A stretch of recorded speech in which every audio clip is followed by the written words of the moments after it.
Tá ótimo. Pois é, já estamos iniciando. Com 1 minuto de live, tem mais de 100 pessoas já te assistindo. Você vê que essa insistência minha não foi à toa, né? Primeiro eu quero lhe agradecer demais, muito, porque eu te conheço. Sei que você é tímida, apesar de ser uma professora excelente, acostumada a dar muitas aulas, e hoje eu não tenho dúvida nenhuma que vai ser uma aula, né? E eu estou falando um pouquinho aqui para dar tempo de mais pessoas ainda entrarem, porque eu sei que muita gente quer ver essa live. Enquanto isso, eu vou. Tem muita gente aqui, estou vendo aqui minha amiga Aline, terapeuta ocupacional, doutora Fernanda Bonfim, é, Marcinha Galvão, minha esposa Priscila, enfim, tem muita gente aqui, Ana Marta, Marcelo do Mundo Peu. Deixa eu ver, meu Deus. Ah, tô conseguindo, não tô dando, tá dando nem para ver. Tanta gente que está falando aqui. Então eu quero pedir a vocês o seguinte: eu queria pedir que vocês mandassem as perguntas, né, que vão surgir na caixinha de interrogação, porque com a quantidade de pessoas que está aqui na live, eu não vou conseguir ver as perguntas pelos comentários, né? Então vocês mandem na caixinha de interrogação. E, obviamente, para a gente ter mais gente ainda, vocês cliquem na asinha aí do avião, né, nesse triângulo, para poder compartilhar essa live com muitas pessoas, para que todos entrem aqui e recebam essa aula aqui. Estou vendo aqui a doutora Adriana Matos também, mais uma das nossas estrelas da Bahia. E eu quero iniciar justamente por esse tema. Quem me conhece sabe que eu sou apaixonado por doutora Rita Lucena. É uma profissional, assim, para mim, impecável, uma referência nacional. Mas eu tenho que dizer a vocês que eu sou ainda mais fã do ser humano, que é a doutora Rita. Porque eu acho que por trás de um profissional bom, se não tiver um ser humano fantástico como ela é, as coisas se perdem. E aqui na Bahia, e eu sempre faço questão de deixar isso muito claro, né, muito evidente, no Bahia de Todos os Terra, nós tivemos uma mesa aqui que foi um orgulho imenso para mim, que foram das neuros, né, e de outros profissionais da Bahia. Então, nós tivemos a doutora Nayara Argolo, doutora Adriana Matos, Daniele Vanderlei, que não é neuro, mas que é uma psicóloga maravilhosa. Tivemos Ana Marta Vieira Ponte. E essas são algumas das que me enchem de orgulho, mas temos outros muitos aqui. Então, nós vivemos numa cultura que às vezes termina valorizando mais o que é de fora do que o que temos aqui, mas eu quero só deixar muito claro que aqui nós temos profissionais de altíssimo gabarito. Quem pôde ler aí o card aí de divulgação de doutora Rita Lucena, aquilo ali é um mini currículo. Vocês imaginem um currículo completo da doutora Rita Lucena. Mas eu não quero perder tempo hoje. Aviso aos que estão acostumados ao que estão assistindo minha live pela primeira vez hoje, que minha live não é monólogo, porque não é aula expositiva. Eu gosto de interagir, eu gosto de falar, de mediar, e vou tentar fazer isso o mínimo possível hoje. E esse nome, Quarentea, né, foi um nome que a própria doutora Rita deu, né, que antes era um outro nome que eu nem me lembro mais qual é. Ela falou, não, bote Quarentea, e pegou, e é isso aí. Então, primeiro eu quero lhe agradecer muito, mais uma vez, pela presença, porque é a primeira live que a doutora Rita Lucena, e por favor, vocês que estão assistindo a concorrência, não fiquem mandando um convite não, porque eu fechei um contrato de exclusividade com a doutora Rita. Doutora Rita, obrigado, e a palavra é sua. Pois é, Léo, obrigada a você. Assim, eu relutei muito, muito em participar, né, da live, por conta da minha timidez mesmo, né, e também por não ter muita familiaridade, né, com esses recursos, né, virtuais. Mas eu é quem agradeço a você, eu aceitei porque eu conheço muito o seu trabalho, né, um trabalho de um ativismo, assim, muito ético, muito incansável, até épico, né, eu diria. E você tem estado à frente assim de várias batalhas, né, relacionadas ao TEA, Agora mesmo na quarentena, essa preocupação em não deixar faltar receita, né, para as pessoas com TEA, a questão das cestas básicas, a questão da flexibilidade no uso de máscaras. Então, eu é que agradeço, né, pela oportunidade de estar aqui. Eu não quero frustrar as expectativas, porque já aconteceram lives maravilhosas, né? Eu tive a oportunidade de ver algumas e aprendi muito, né, durante esse processo, mas enfim, né? Ai, ai, viu? A modéstia é mais uma das suas imensas qualidades. E eu vou falar mais na frente, vou falar quem é que me ajuda com essas receitas. Vou falar um pouquinho mais para frente sobre o processo que nós fizemos agora com um grupo maravilhoso, né, em relação à flexibilização do uso de máscaras, que se tornou referência para o Brasil e, graças a Deus, outros estados estão aderindo. Vamos falar um pouquinho mais para frente sobre isso, porque agora eu queria é, entrando no nosso tema, nós escolhemos um tema que foi autismo, né, do diagnóstico ao tratamento. Então, para ficar uma coisa bem ampla, e podemos falar de tudo. A primeira pergunta que eu quero te fazer é, o autismo, né, o diagnóstico do autismo é clínico, né, não existe um exame de sangue ou um exame de imagem que diagnostique o autismo, né? Então eu percebo que é bem complexo. E eu acompanho os seus atendimentos, porque meu filho, eu tenho a felicidade, né, que meu filho é seu paciente, e eu percebo que você faz uma análise muito complexa. Eu queria que você falasse um pouco da complexidade do diagnóstico do autismo. Então, Léo, o diagnóstico de TEA, né, você já falou, é um diagnóstico clínico, a gente não tem marcadores biológicos, né? Mesmo os exames genéticos, mesmo quando a gente faz o exoma, o exame genético, uma mesma alteração gênica, ela pode ser acompanhada de diversos fenótipos. Então, uma mesma alteração gênica, ela pode causar autismo, pode causar deficiência intelectual, pode causar outras questões neuropsiquiátricas, né, na infância. Então, mesmo o exame genético, né, ele é um exame que não tem especificidade para o diagnóstico de TEA.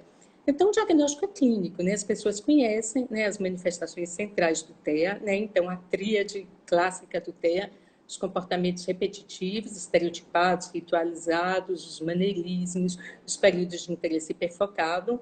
A gente tem as questões de processamento sensorial, né, que entraram agora na última classificação, né, do DSM-5. A gente tem o teste qualitativo da comunicação e da interação social. Então, o diagnóstico, aparentemente, ele é simples, porque existem indicadores muito clínicos, muito precisos para o diagnóstico do TEA. Mas isso requer uma subjetividade, né? A análise dessas características clínicas depende muito da subjetividade, né? Do médico, do psiquiatra, do neurologista, do terapeuta, de quem quer que esteja à frente, né, desse processo. E mesmo para a família é muito subjetivo, né? Então, muitas vezes a família diz assim, olha, eu acho que meu filho tem TEA, mas ele interage bem, ele sorri, ele corresponde ao meu chamado.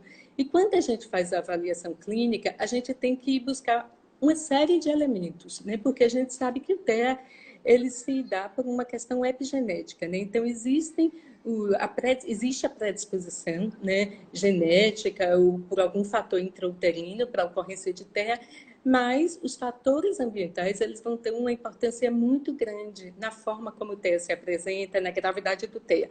Então, quando a gente começa conversando com a família, a gente vai exatamente buscar toda essa trajetória, da gravidez até os sintomas atuais, né? Então, outros fatores assim que são extremamente importantes, a história familiar, o contexto social daquela criança. Então, aquela criança tem oportunidades sociointeracionais amplas, aquele pai, aquela mãe tem alguma condição psíquica que pode, de alguma forma, afetar a qualidade do investimento, né, na estimulação da criança, né? Aquela criança fica excessivamente exposta a atividades solitárias, né? Sem a mediação de um adulto, ela fica excessivamente exposta às telas. Então, existem vários fatores que podem estar acontecendo, né, e que são individuais de cada família, que podem influenciar a forma como o autismo vai se apresentar, né? Então, a gente tem que fazer uma anamnese muito cuidadosa. Depois vem uma outra questão, que é a observação direta da criança. Então, a gente pode fazer testes estruturados, né, escalas de desenvolvimento, testes neuropsicológicos, mas ainda assim a gente pode continuar com dúvida, né? Isso acontece, por exemplo, em duas situações. Às vezes a família traz para mim uma história que remete ao TEA, né? Então, meu filho, às vezes a gente chama, ele não corresponde, ou na escola ele fica muito alheio. E quando a gente avalia a criança dentro daquele ambiente estruturado, né, aquela criança não apresenta características evidentes do TEA. Aquela criança interagiu comigo, brincou, se comunicou, correspondeu às perguntas, manteve um contato ocular. Então, quando a gente vai para um ambiente naturalístico, quanto às demandas em relação à intersubjetividade, à comunicação, à diversidade de intervenções, de situações que a criança vai vivenciar, é que a gente, então, começa a perceber que aquela criança, de fato, tem um déficit qualitativo da interação. Então, esse momento em que a gente sai, né, de um ambiente estruturado, de um ambulatório, de um consultório, e a gente vai, então, observar aquela criança no contexto naturalístico, sem o filtro dos pais. Por que eu digo sem o filtro? Porque, às vezes, os pais trazem um repertório de filmes, né, que nos ajudam a ter alguma ideia de como é o comportamento daquela criança naqueles ambientes, mas muitas vezes já existe uma edição, né, uma seleção prévia do que eu quero mostrar para o médico. Então, o ideal é que a gente observe também aquela criança no contexto natural.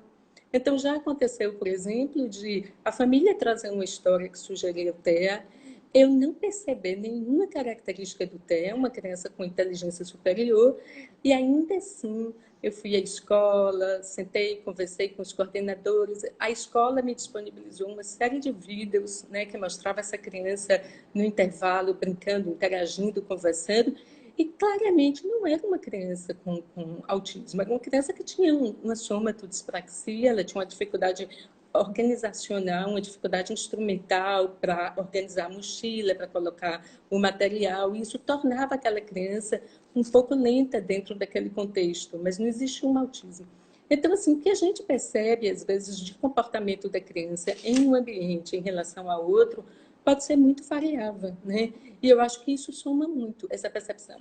Ainda assim, mesmo fazendo tudo isso, ainda existem aquelas crianças que têm quadros tão sutis, tão leves, que a gente diz assim, olha, vamos observar um pouquinho mais, ou seja, a gente vai controlar essas adversidades ambientais, a gente vai tratar esse pai, essa mãe que tem uma depressão, que tem um transtorno de ansiedade, a gente vai aumentar essa participação parental na estimulação dessa criança, vai reduzir a exposição às telas, e a gente então vai observar, e 3 meses depois, a gente então volta a avaliar, né? Por quê? Porque quando a gente diz assim, que tem TEA, a gente está fechando um diagnóstico, né? Existem situações nas quais a família ou não está preparada ainda para aquele diagnóstico, ou ainda a gente precisa de um tempo maior para estruturar a nossa percepção sobre aquela criança. Então, isso aí é extremamente variável, né? E os testes formais, às vezes, quando a criança tem mais de 5 anos, por exemplo, a gente costuma fazer os testes neuropsicológicos, né? Então, o psicólogo faz os testes de QI, a gente vai ter uma ideia melhor do perfil cognitivo daquela criança. Mas eu sempre digo que é muito comum a criança chegar e os pais dizerem, olha, eu fui no neuropediatra, o neuropediatra disse que tinha autismo, outro neuropediatra disse que não tinha autismo, e eu digo assim, olha, ter ou não ter autismo não é o mais relevante, não é o mais importante. Você ter ou não ter esse diagnóstico não é o mais importante. O mais importante é você saber quem é essa criança, quais são as habilidades que ela tem, quais são os pontos de vulnerabilidade, como é o potencial dessa criança. Então, o que é que a gente pode fazer para tornar essa criança cada vez mais apta a lidar com os desafios do aprender, os desafios sociais, né? Não importa. Então, é um processo realmente, né? E que muitas vezes, pela falta de tempo ou pela rapidez com que a consulta é executada, a gente não tem como se aprofundar tanto, né, nesse entendimento de quem aquela criança é. Eu estava ouvindo aí você falar e eu percebi algumas coisas muito importantes, né? Como sempre. Primeiro, você dá total crédito ao diagnóstico e à intervenção de forma multidisciplinar, né? Interdisciplinar. Você falou de fono, você falou de TO, você falou de psicólogo, enfim, você falou de uma abordagem mais completa. Você falou também dos quadros leves, né? Que são quadros tão leves que podem ser TEA e podem não ser TEA. E aí você sugere uma reavaliação em 3 meses, né? Bem diferente do que nós ouvimos falar, nós pais, né? Ouvimos muitas vezes falar de profissionais que falam assim, não, daqui a 1 ano você volta. E nesse período de 1 ano, a criança não faz nenhuma intervenção, só retorna depois de um ano. Nesses 3 meses que você sugeriu para reavaliar, ainda assim, você sugere algum tipo de intervenção quando existe essa dúvida? E quais seriam essas primeiras intervenções? Sim, com certeza. Essa intervenção aí é indispensável, né? Então, essa intervenção, ela visa, primeiro, o diagnóstico ambiental, né? Então, o que é que a gente pode melhorar nesse ambiente? Então, um bom psicólogo, um bom terapeuta ocupacional, muitas vezes, são profissionais que se dispõem a observar essa criança também em casa, na escola, em outros contextos, né? E ver o que é que pode melhorar, né? Eu, geralmente, dependendo do perfil clínico da criança. Então, por exemplo, se a criança traz para a gente questões de processamento sensorial, eu percebo que aquela criança tem hipersensibilidade auditiva, é uma criança que tem uma certa instabilidade motora, uma criança que tem seletividade alimentar, alterações de processamento sensorial, que a Ana Marta já falou bastante aqui, que vai voltar a falar, a gente sempre encaminha para o terapeuta ocupacional, porque a gente entende que esse processamento sensorial, ele é uma base importante no neurodesenvolvimento. Uma criança bem organizada do ponto de vista sensorial, ela vai se envolver nas experiências que são favoráveis ao neurodesenvolvimento, né? Então, ela vai reagir de forma muito menos aversiva, muito menos evitativa às experiências que vão surgindo ali no contexto social, na escola, no playground, em casa. Então, acho que o papel do terapeuta é extremamente importante nesses casos.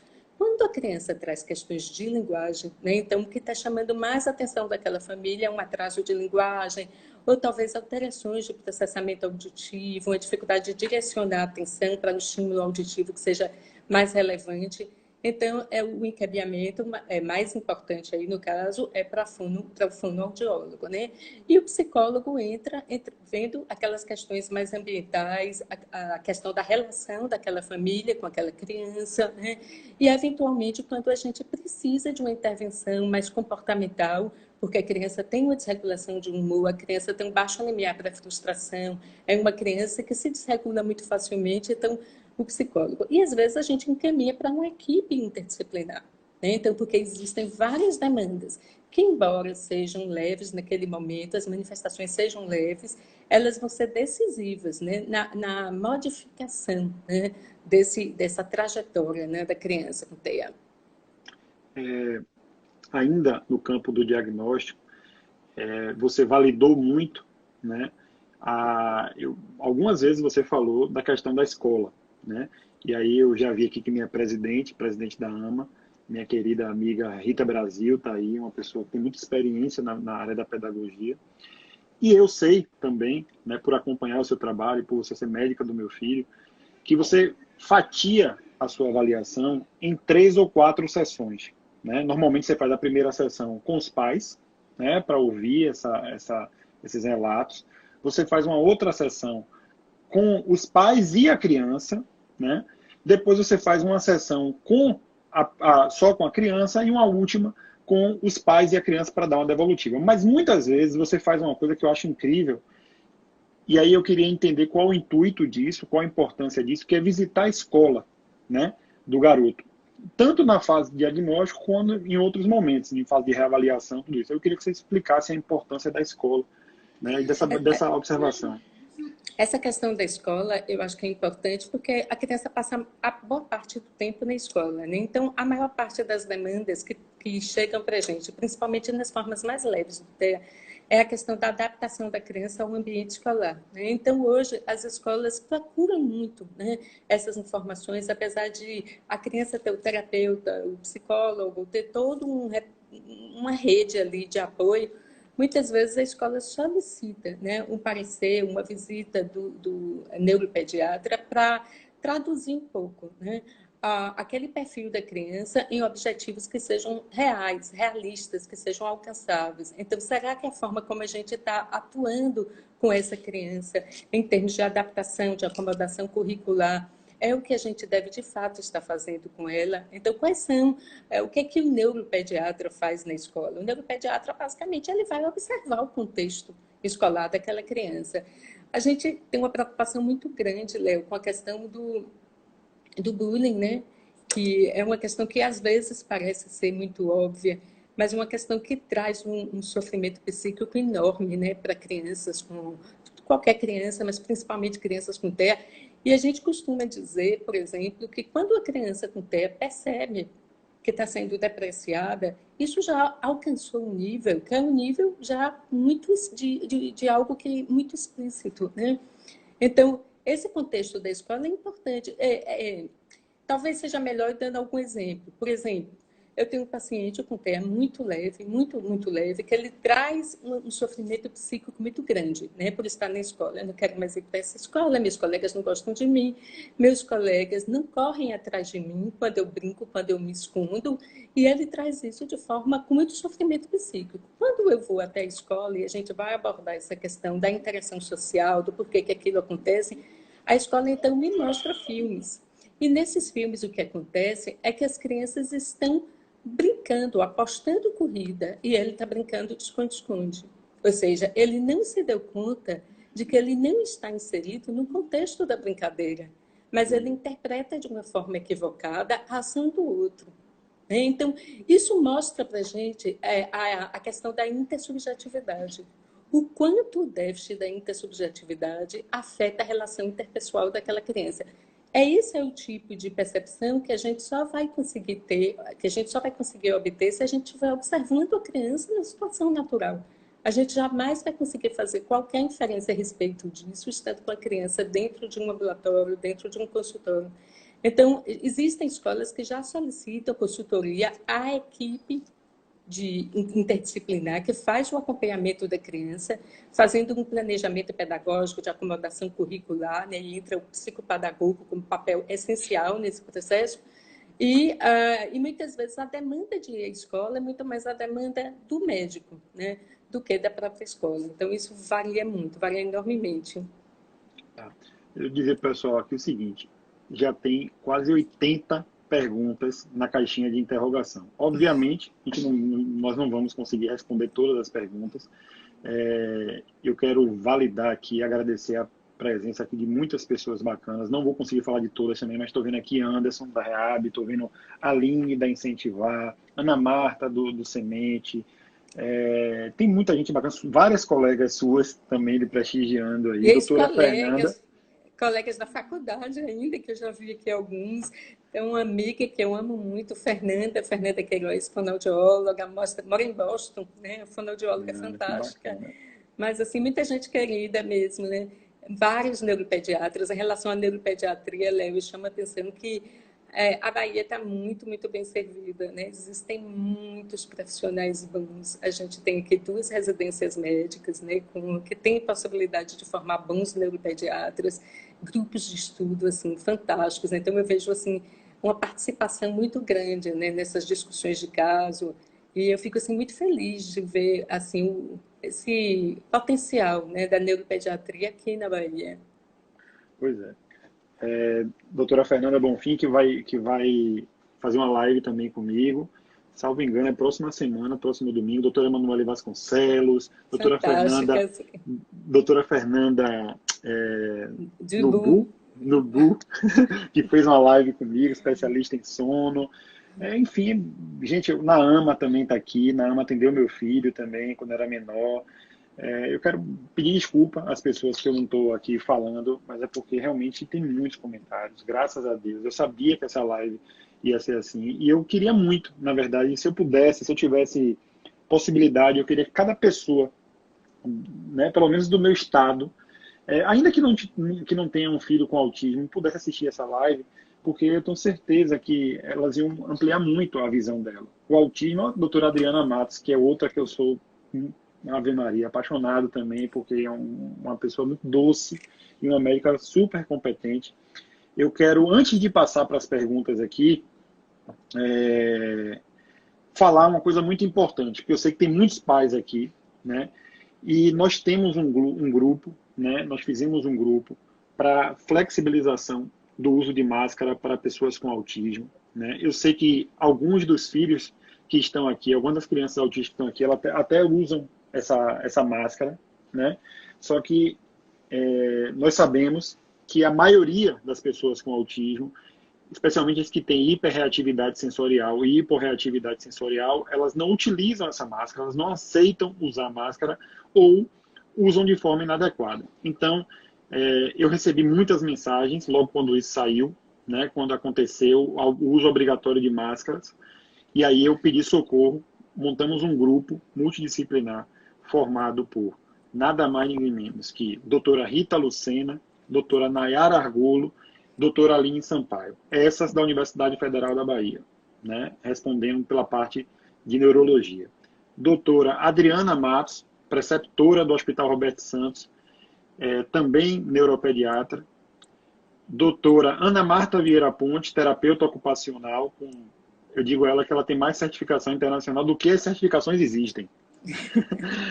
E, por fim, doutora Nádia Rossi, que é virologista e chefe do departamento do Laboratório de Viroses da UFBA também. O que é que essas profissionais maravilhosas atestaram? Atestaram o seguinte: primeiro, dessa existência dessa reatividade sensorial e de questões comportamentais que inviabilizam o uso da máscara, certo? E a doutora Nádia Rossi, como virologista, atestou o seguinte, que usar a máscara de proteção é excelente, é um equipamento de proteção individual muito bom, porém, quando é usado de forma adequada. Quando é usado de forma inadequada, que é o caso de muitas pessoas com autismo, a maior parte delas, ela recomenda que seja também flexibilizado em função, né, da máscara, desse equipamento virar um meio de contaminação, porque as pessoas manipulam muito a máscara ou não aceitam, e termina que com esse contato depois com olhos, nariz, boca, né, com as vias orais, isso vira um meio de contaminação. Baseado nisso, nós fizemos através da AMA, né, um relatório, um ofício voltado para a Prefeitura de Salvador, para o governo do estado. Em Salvador, isso já foi flexibilizado, o prefeito já se pronunciou publicamente, né, falando sobre a flexibilização. Através também da doutora Rita Lucena, tive um contato com a subsecretária de Saúde do Estado, doutora Tereza Paim. Já apresentamos tanto os relatórios quanto o ofício. Ela foi super receptiva e já encaminhou para o governador. E tenho certeza que em breve vai sair também a flexibilização do Estado.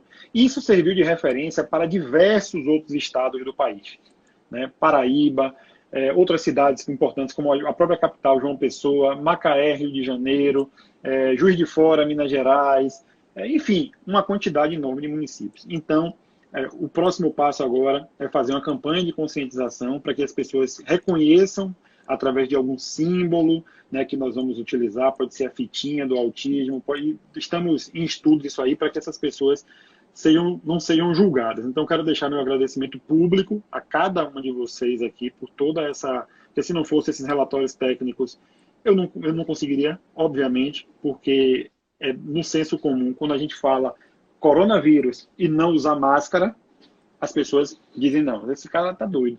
Então, eu precisava de um relatório técnico de vários, como nós tivemos, e, graças a Deus, deu tudo certo. Queria que a senhora aproveitasse e falasse sobre essa questão do uso da máscara em autistas. Isso é interessante, Léo, porque quando você solicitou o parecer, a gente foi buscar alguns dados, né, científicos sobre processamento sensorial, né, no TEA. Então, tem estudos que mostram que alterações de processamento sensorial ocorrem até 90% das crianças com TEA. Outros estudos mostram em torno de 80%, 70%. A gente não tem nenhuma casuística nacional sobre isso. Então, como é que se comportam os autistas brasileiros em relação às questões sensoriais? E quando a gente fala da máscara, as pessoas associam muito a rejeição ao uso da máscara apenas à questão tátil. Ou seja, de você ter algo que é colocado em contato com sua pele, no seu rosto. Mas a máscara é muito mais do que isso. Então, ele é um estímulo sensorial que ele afeta também outras entradas sensoriais. Então, por exemplo, a questão da voz, né? A nossa voz muda quando a gente usa máscara. E muitas vezes no TEA, aquela voz pode reverberar de uma forma diferente, que incomoda a criança. Ou a voz do pai, a voz da mãe, também ela é ouvida, ela é percebida de uma forma diferente, que também incomoda. A questão olfatória, porque a máscara também tem um odor. A questão visual, não só porque reduz um pouco o campo visual inferior, quanto porque modifica a percepção visual que você tem do outro, né? Então, no TEA, de forma muito individualizada, cada criança pode reagir de uma forma diferente. Então, uma criança pode não aceitar a máscara porque não aceita olhar para o outro de máscara. uma outra criança pode não aceitar máscara pela mudança desse padrão de voz, né, que a máscara gera. Então, são várias questões. Então, a gente está falando assim de integração multissensorial.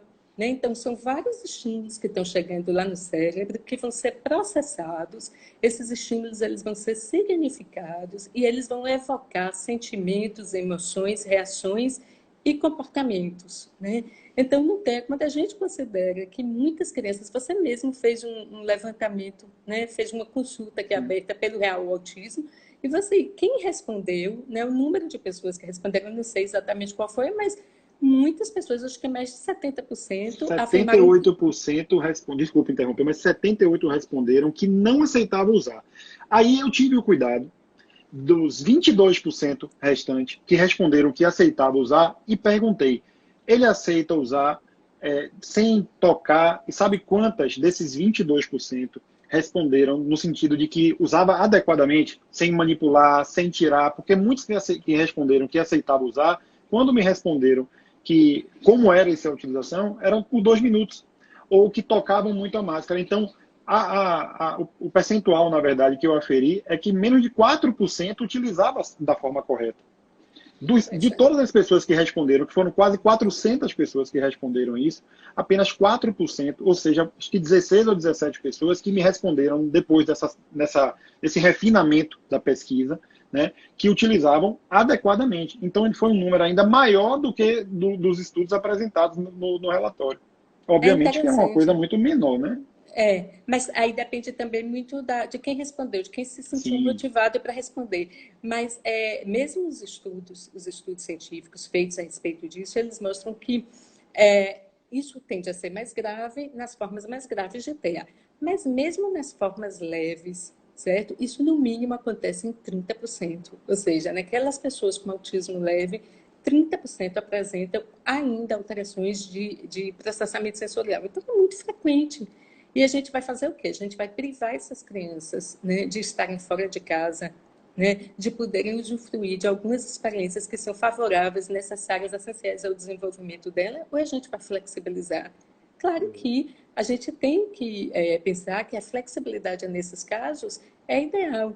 Não quer dizer, e você já chamou atenção sobre isso em outras lives, que não quer dizer que isso vai ser um caminho aberto para que todo pai, toda mãe que tem uma criança, que tem um filho com autismo, opte por não usar. Não é uma opção. Não se trata de opção.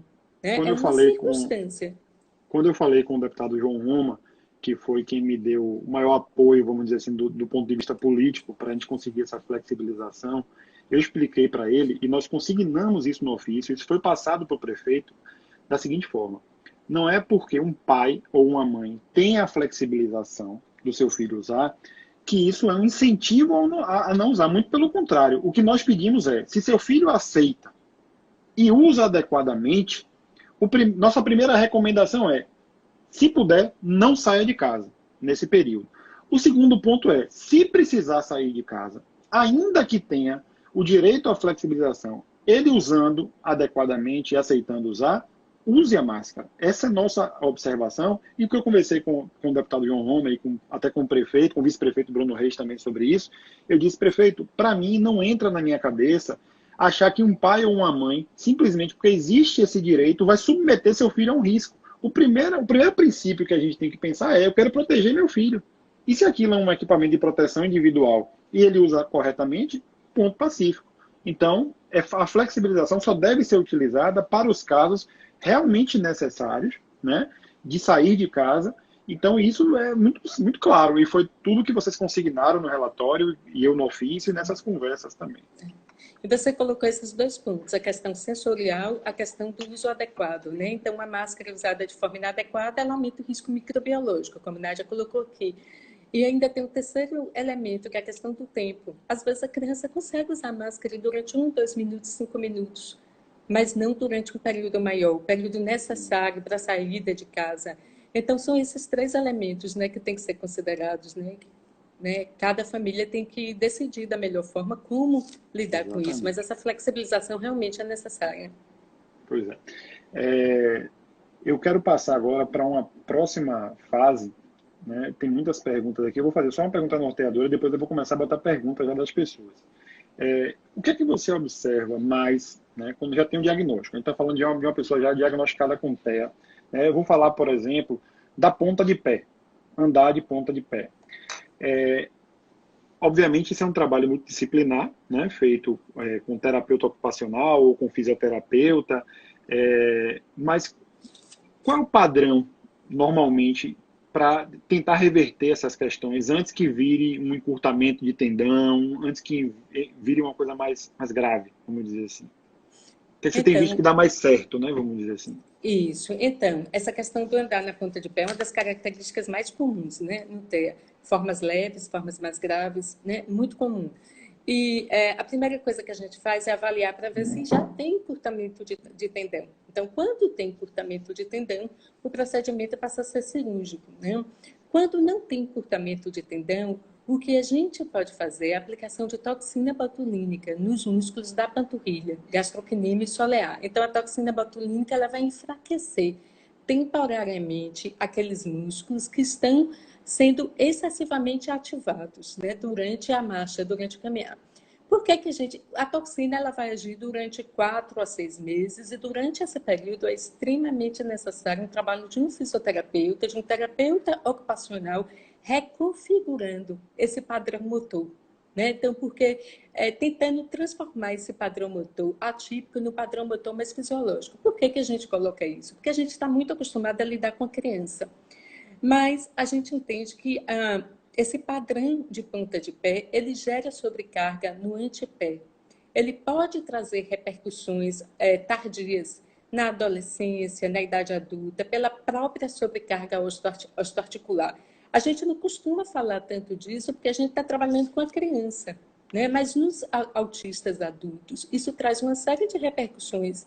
Então, se a gente puder reduzir a ativação desses músculos, mesmo que transitoriamente, e simultaneamente o fisioterapeuta fazendo um trabalho de reorganização junto com o terapeuta ocupacional, de fortalecimento dos músculos que se contrapõem a essa ponta de pé, talvez depois do efeito da toxina, a gente já esse padrão não volte a acontecer. Então, no Hospital das Clínicas, a gente tem um ambulatório de toxina botulínica há mais de 15 anos, e frequentemente a gente faz esse tipo de aplicação, né, em crianças com autismo. A toxina também, Léo, só aproveitando, ela é muito utilizada para o bruxismo, que é uma outra manifestação muito comum no TEA, né? Então, o bruxismo, uma ativação muscular excessiva, né, de um músculo masseter, temporal, e leva a um desgaste dos dentes, um desgaste de Priscila. esmalte. E isso aumenta o risco de fratura de dente, de perda de unidades dentárias. Então, o processo é o mesmo. A gente aplica a toxina botulínica nesses músculos para causar um enfraquecimento transitório e, através de medidas de dessensibilização, de reorganização motora e sensorial, a gente consegue que depois de 6 meses, quando o efeito desaparecer, a criança, o bruxismo não retorne ou volte de uma forma mais leve. E a terceira indicação é a cialorreia, né? A cialorreia, a gente já tem vários estudos mostrando que a cialorreia afeta muito a qualidade de vida dos cuidadores e dos pais. Então, uma criança que está continuamente babando na escola, isso vai afetar, inclusive, a inserção social dessa criança. Existem vários medicamentos para tratamento de cialorreia, mas com efeitos sistêmicos, né, que são muitas vezes indesejáveis. Às vezes você tem que usar 3, 4 vezes por dia. A toxina também, quando é aplicada nas glândulas parótida, na glândula submandibular, a gente consegue uma redução, né, desse fluxo salivar. E isso também, de alguma forma, pode melhorar a qualidade de vida, né, dessas pessoas. São as 3 indicações de toxina no TEA. Ana Marta, a mulher que tem a melhor internet da Bahia, está dizendo aqui, muitas vezes são crianças com perfil de hiporreatividade levando à busca de propriocepção. Em Pode falar. ponta de pé, isso. A questão do andar na Isso. ponta de pé, exatamente. E eles internalizam, eles têm a hiporreatividade, eles internalizam dentro do processo de aprendizado motor, que vai acontecendo muito precocemente no decorrer da vida da criança, o cérebro vai internalizando aquilo ali como se fosse um padrão motor normal. Para você reconfigurar isso é extremamente difícil. Só que nós não fomos feitos para andarmos em ponta de pé. né? Então, isso a longo prazo vai trazer uma série de repercussões, não só no tornozelo, né, no antepé, mas também no joelho, no quadril, né? Porque você gera uma sobrecarga osteoarticular que é incompatível, né, com a evolução, com a marcha a longo prazo, muitas vezes. E pode acarretar também encurtamento do tendão. Tem uma pergunta aqui de massinha, já vai mudar agora um pouquinho mais de aspecto. Já vi alguns médicos dizerem que fazer o exame genético não é prioridade, já que a intervenção será baseada no completor, mas eu imagino que seja nas terapias, na intervenção convencional. Aí eu lhe pergunto, de fato, né, quando a gente tem um exame genético, né, que demonstra os principais genes, né, voltados para o TEA, isso não muda, não existe, pelo menos eu não tenho conhecimento, de dizer assim, olha, deu esse resultado aqui e a partir de agora, com esse resultado, você vai administrar uma enzima, por exemplo, que vai reverter isso. Ou você vai... Então, qual é de fato a importância de se realizar exame genético? É uma prioridade, não é uma prioridade? É importante fazer, não é importante fazer? Porque não é barato. É um exame importante. Eu acho um exame importante. Ele não é indispensável de forma nenhuma. Ele é indispensável quando, por exemplo, se trata de um casal. O casal quer ter outros filhos, ele quer lidar com a questão de risco. Qual é o risco que eu tenho de ter outros filhos com autismo, né? Eu acho que isso é importante, é mais importante nesse sentido. Eu indico também, Léo, quando as coisas não caminham como a gente espera. Então, por exemplo, a gente tem uma criança que tem um autismo e que tudo está sendo feito, né? E aquela criança continua com manifestações muito significativas, são um avanço, são uma melhora. A gente entende que provavelmente existe um impedimento neurobiológico, né, para que ocorra aquela melhora. Então, muitas vezes, o exame genético ele vem como uma forma de adequar as expectativas da família a uma condição subjacente. Então, existem condições genéticas que já são muito estudadas e que estão relacionadas a um prognóstico mais reservado em termos de autonomia, em termos de evolução. Existem algumas condições genéticas que aumentam o risco de epilepsia. Então, eu vou dar um exemplo. Eu tenho um paciente com TEA e ele tem também um TDAH.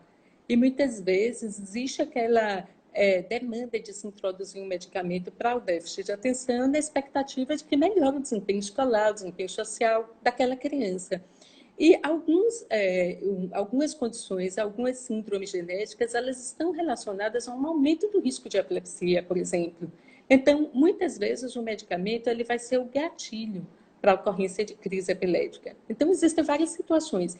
E, finalmente, uma percentagem muito pequena de doenças, né, que são doenças raras, são erros inatos do metabolismo, são doenças que já têm um tratamento, né, de base, uma reposição enzimática, uso de um cofator, de alguma substância que possa modificar, né, a neurobiologia, né, daquela condição, mas são doenças muito, muito raras, né? Mas o exame genético ele vem muito nesse sentido, o aconselhamento genético, a gente estudar um pouco mais sobre prognóstico. Então, se eu tenho uma síndrome tal, eu vou estudar mais sobre aquela síndrome, o que é que a literatura já trouxe de informação sobre aquela síndrome e o que é que aquilo ali pode me ajudar na condução do caso do meu paciente. E mais recentemente, uma questão assim de aliar o exame genético com a questão de farmacogenômica, né? Que é a questão de você entender que alguns medicamentos, atuando em determinados sistemas enzimáticos e metabólicos, podem ter uma resposta diferente quando a pessoa tem uma doença ou outra. Então, o exame genético ele vem muito nesse sentido, de dar essa resposta para a família e trazer mais algumas informações, né? Mas não é indispensável na maioria das vezes, é extremamente caro, né? Entendi. É, eu sempre fico nesse dilema, mas uma parte do que você disse aí eu acho fantástico, que é quando as coisas a criança está fazendo, né? Toda a intervenção ali com profissionais de excelência e as coisas não estão caminhando muito bem. Aí nesse sentido, eu acho, além de todos os outros que você referendou aí, eu acho muito importante o exame genético. Eu sei que você é pesquisadora, né? E eu vou lhe pedir para você falar um pouco sobre as pesquisas, né, que vocês estão fazendo agora em relação ao autismo. Mas eu quero já botar uma pergunta aqui que pode ter alguma relação. Então, aqui, pronto. Essa pergunta é assim: ó, existe relação entre autismo e problemas de fraqueza ou excesso muscular? Aí eu queria que você respondesse isso e falasse sobre as pesquisas, né, que estão em andamento, que vocês participam. Então, em relação ao autismo e fraqueza muscular, né? Então, isso aí depende do que você esteja falando. Existem doenças neuromusculares, né? Doenças do nervo e do músculo, que podem também ter comprometimento do encéfalo, do cérebro, e virem associadas ao autismo. E existe no autismo, em muitas pessoas com autismo, uma hipotonia, alterações motoras, alterações de planejamento motor, que a gente chama de dispraxia, que pode afetar a execução do movimento, a precisão do movimento, pode afetar o planejamento motor, né? Pode afetar o controle inibitório do movimento e muitas vezes isso é confundido com fraqueza muscular, certo? O desenvolvimento motor ele depende da experiência motora. Então, quanto mais a criança corre, pula, vivencia experiências motoras desafiadoras, né, mais ela vai melhorando o planejamento, a organização motora. Então, crianças com TEA que muitas vezes têm uma atividade motora muito restrita, porque têm interesses muito restritos, porque vivem em ambientes muito pequenos, por exemplo, elas podem ter um comprometimento motor secundário, ou pode ser um comprometimento motor primário, pela própria disfunção do encéfalo. Mas pode acontecer nessas duas situações, doenças neuromusculares associadas ao autismo, certo? Ou então a somatodispraxia com hipotonia muscular própria de algumas crianças com autismo. Nem toda criança com autismo tem hipotonia, né? Mas eu diria que a maioria, talvez, a maioria tem alterações motoras. Né?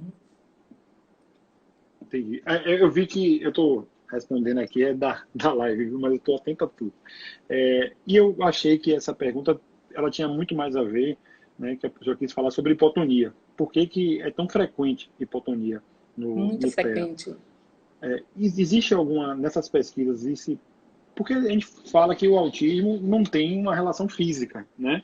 Do ponto de vista físico, biológico, vamos dizer assim, a pessoa com autismo é igual a uma pessoa típica, uma pessoa que não tem nenhuma alteração.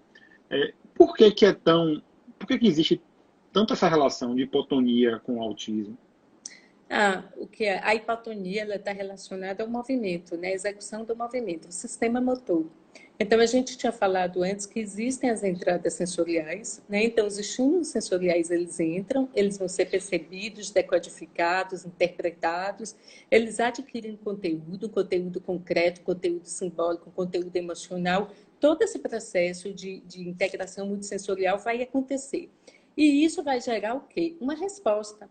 A nossa resposta é uma resposta motora, certo? Seja através da fala ou através de um movimento físico. Então, a hipotonia, as alterações motoras no autismo, elas podem acontecer como uma consequência dessas alterações de base sensoriais, ou elas podem acontecer pela própria disfunção dos neurônios relacionados ao córtex motor.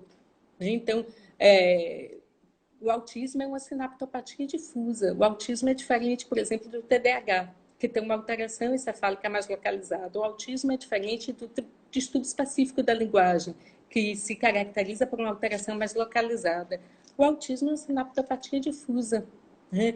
E essa sinaptopatia difusa ela pode afetar também os neurônios motores do encéfalo e vai se manifestar exatamente por hipotonia, por dispraxia, por dificuldade no aprendizado, no planejamento motor. Tá? Eu vou te pedir agora para falar sobre pesquisas em andamento. Tem alguma pesquisa em andamento na Bahia? A gente tem um projeto grande aprovado, né, já pelo CONEP, que é um projeto de estudo interdisciplinar do autismo. Né? Então, um projeto que a gente está montando a equipe agora, mas que com certeza que está aqui Nayara, Ana Marta, Daniele Vanderlei, Milena Pondé, Adriana Matos, são pessoas que já estão envolvidas nessa pesquisa. E é um projeto grande, que a gente chama de projeto guarda-chuva, com vários projetos menores, envolvendo questões sensoriais, questões, por exemplo, de desenvolvimento motor, questões relacionadas ao impacto da psicanálise no TEA, que é algo que está sendo discutido agora também. Enfim, tem vários projetos. E a gente tem também um estudo em cooperação com a Universidade de Minas Gerais, que é para avaliar o impacto do confinamento, da quarentena, no autismo, né? Então, vai ser um estudo que as pessoas vão responder através de um questionário online. Não é um questionário pequeno. Eu até peço que quem recebesse esse convite para participar, né, disponha de um tempo E eu para vou fazer responder. isso Oh, isso é através da fantástico. AMA, né? Você já me conversou comigo, a gente vai fazer esse. Ótimo. O que é que está acontecendo com essas crianças? Elas estão mais inquietas, mais agitadas, mais ansiosas, ou elas estão melhores? Eu tenho alguns pacientes que estão melhores nessa fase de quarentena. Eu tenho um paciente que vai para a escola, que tem toda uma hipersensibilidade auditiva, que não suporta os ruídos daquele ambiente e que agora, durante a quarentena, ele está muito melhor. Ele está muito mais tranquilo, ele está muito mais organizado, né? Inclusive com redução do uso dos Seu medicamentos que ele já paciente vinha hoje está usando. danado aqui, viu? Seu paciente hoje está fazendo umas horas danadas aqui. Deixa eu te falar, eu queria fazer uma sugestão. Eu sei que, como você é minha amiga, tranquilamente, eu queria fazer essa sugestão de forma pública. Eu podia fazer isso depois, mas eu queria de forma pública que você considerasse, não só para você considerar, mas para fazer as pessoas refletirem sobre isso. Eu queria que fizesse parte desse Dream Team, como está dizendo aí, sabe quem? Massinha Galvão, porque faz um trabalho espetacular, pioneiro no Brasil, de arquitetura para autismo, que é pensar os ambientes. Então, se puder, depois bata um papo com ela para ver se inclui Massinha Sim, nessa equipe maravilhosa aí. eu já tenho conversado muito com ela, né? Inclusive pensando na possibilidade de uma pós-graduação. Ela falou sobre as diretrizes, né, do design de interiores. Não foi com você, não, foi outra live. Sim, É, e falou assim na live da maravilhosamente. traição. Uma traidora. Ela falou assim maravilhosamente, né, sobre isso, a importância desse cuidado do ambiente, né, Sim, como isso se reflete, né, na criança, no comportamento da criança com TEA. E ela, com certeza, ela é uma parceira. A gente está é, terminando um material educativo sobre processamento sensorial, que a Ana Marta iniciou esse processo, e ela está trabalhando com a gente nisso também, que depois a gente vai disponibilizar, né? Você vai poder que bom, encaminhar para as pessoas. que bom. Olha, nós temos mais 5 minutos de live, certo? E eu tenho aqui aproximadamente 140 perguntas. Obviamente não dá para responder, mas tem muitas perguntas muito bacanas. E eu quero pedir às pessoas aqui que não mandem na caixinha de pergunta pedido para ser estagiário de doutora Rita, pedido de. Tem tanto pedido aqui que não dá. No final no final da live, a gente vai disponibilizar o e-mail de doutora Rita, certo? E aí as pessoas podem mandar. Eu não estou fazendo, nessa segunda temporada, abrir uma segunda live, mas eu queria pedir licença às pessoas. E se a doutora Rita tiver tempo, né, e se as pessoas quiserem, elas comentem aqui agora, dizendo se querem ou não que eu abra uma segunda live, para a gente poder conversar mais um pouquinho. Vocês querem? A primeira pergunta é: a senhora pode um pouquinho mais? Sim, tem. Agora deixa eu ver se o povo quer aí. Vocês querem? Se vocês quiserem, vocês comentam aí, que aí eu abro uma segunda live aqui. Ó, tem um monte de gente comentando aqui que quer que live maravilhosa. Ih, já era, vamos ter que abrir. Eu tava na dúvida se o pessoal ia querer ou não que eu estendesse. Ó, eu vou então fazer o seguinte: eu vou encerrar essa live e em 1 minuto e pouquinho eu vou abrir outra. Vocês todos, por favor, entrem aí novamente, né, na live. E é a mesma coisa, você vai entrar e vai solicitar a participação e a gente vai continuar esse papo aqui por mais um tempinho. Pode ser? Valeu, pessoal. Marcinha Galvão está dizendo aqui que essa live dá direito a certificado de curso. Eu concordo, viu? Eu concordo. Gente, vamos continuar aqui. Live maravilhosa. Estou vendo aqui muita gente bacana. Eu realmente quero pedir desculpa por não estar falando o nome de todas as pessoas. Não falei o nome de uma pessoa que eu não posso nunca na minha vida deixar de falar, que é Thaís. Thaís Brito Lins. Thaís nunca faltou uma live minha. Eu morro de Nunca. medo. Eu morro de medo o dia que eu entrar numa live, Thaís. Se eu não ver Thaís, eu acho que eu não, nem acerto fazer essa live.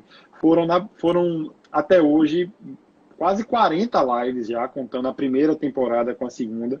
E Thaís participa de todas, até as que eu sou convidado para participar. Então, Thaís, desculpe, mas Agora reparei meu erro com créditos. Gente, quem mandou pergunta na primeira parte, eu peço que mande novamente, porque como eu abri uma segunda live, elas não ficam, né? Vamos lá. Eu queria fazer começar esse segundo bloco perguntando sobre um tema que as pessoas são muito aflitas, né? Você já acompanhou algumas. Priscila está dizendo que também não perde, mas você também, Priscila, se perdesse minhas lives ia ser um problema conjugal já. Eu queria fazer a segunda pergunta. Você acompanha também algumas lives quando pode, minhas, e eu sempre falo que nós brasileiros nós temos a cultura do medicamento, né? Nós temos a cultura de dor de cabeça, você vai lá tomar analgésico, hipertensão, você toma um antihipertensivo. Então, com o TEA, principalmente nos pais que receberam o diagnóstico de forma mais recente, a procura imediata é pela fórmula perfeita, pelo medicamento que vai botar o menino para dormir no horário certo, que vai tirar a estereotipia, que vai fazer com que ele fale, tudo isso. E nós sabemos que não existe esse medicamento no mercado, né? Mas existem casos em que é importante o uso do medicamento, muitos casos, né, por sinal. E eu queria que você falasse sobre a relação autismo e medicamento. Qual é o momento ideal de iniciar uma intervenção medicamentosa? O que é que não é? Enfim, fala um pouco sobre medicamento. Depende, Léo, da demanda, né, de cada criança. Mas, por exemplo, eu vejo muitas crianças que a demanda da família é a questão do sono. Fernanda falou aqui sobre o sono, falou maravilhosamente sobre a questão da terapia comportamental no sono, da higiene do sono, de todas aquelas intervenções que vão ser importantes, né, para regular o sono da criança. Claro que se todas essas medidas foram adotadas e a criança continua com um padrão de sono que é considerado insuficiente, a criança tem sonolência diurna, ela tem um sono pouco reparador, é indicação de medicamento, seguramente. Questão de desregulação comportamental. Também a gente inicia por abordagens, né, com um psicólogo, né, organização desse ambiente, organização dessa família. Muitas vezes eu vejo uma criança com desregulação comportamental que a mãe tem um transtorno de ansiedade, que o pai tem uma depressão, ou que são pessoas muito impulsivas, muito exclusivas. Quando essas pessoas melhoram, quando esse pai melhora, essa mãe melhora, a criança melhora automaticamente. Então, a gente tem realmente essa tendência a achar que o medicamento é o melhor caminho. E a gente tem que ter alguns cuidados. O primeiro é que a gente não conhece, né, os efeitos dos medicamentos a longo prazo. Então, quando a gente propõe o uso de medicamento, a nossa ideia inicial é usar a menor dose possível pelo menor tempo possível, se for viável, né? Eu não estou falando, gente, de epilepsia. Epilepsia é uma condição que o tratamento farmacológico é indiscutível. Mas eu estou falando de questões de desregulação comportamental, de baixo limiar para frustração, criança que tem estereotipia. Claro que existem várias intervenções aí, tanto intervenções comportamentais, intervenções psicanalíticas, que podem ser agregadas ao tratamento. A própria terapia de integração sensorial pode organizar a criança do ponto de vista comportamental. Uma coisa que é bem interessante, o TDAH. Então, às vezes, a gente pega uma criança com autismo leve, né, e associada a um TDAH. Existe toda uma expectativa do uso de medicamento. Mas, às vezes, a gente diz assim, você acha que seu filho está indo mal na escola por conta do déficit de atenção ou do desengajamento? São duas coisas muito parecidas. O autista tem uma tendência a direcionar a atenção para os próprios conteúdos mentais. Então, muitas vezes, aquela criança parece distraída, desatenta, desinvestida. Aquela criança não desenvolve uma relação vinculativa com os desafios do aprender. Então, muitas a atenção, mas não necessariamente vai modificar a funcionalidade daquela criança em sala de aula. Tá? Então, esse é um fator assim, que é muito importante. O medicamento sempre em dose baixa, sempre introduzindo aos poucos, sempre aliado à percepção, ao olhar de quem está na linha de frente, dos terapeutas que estão acompanhando a criança, identificar se os eventos adversos que acontecem, eles acontecem durante o efeito do medicamento ou quando o efeito do medicamento desaparece. Então, tudo isso vai dando uma perspectiva, mas é muito incomum eu iniciar uma abordagem com medicamento, assim como colocando o medicamento na linha de frente, né, da intervenção no TEA. É muito incomum, realmente. Eu posso dizer, sem errar, que a intervenção terapêutica precoce e adequada é o melhor medicamento para o TEA? Medicamento não, o melhor remédio para o TEA?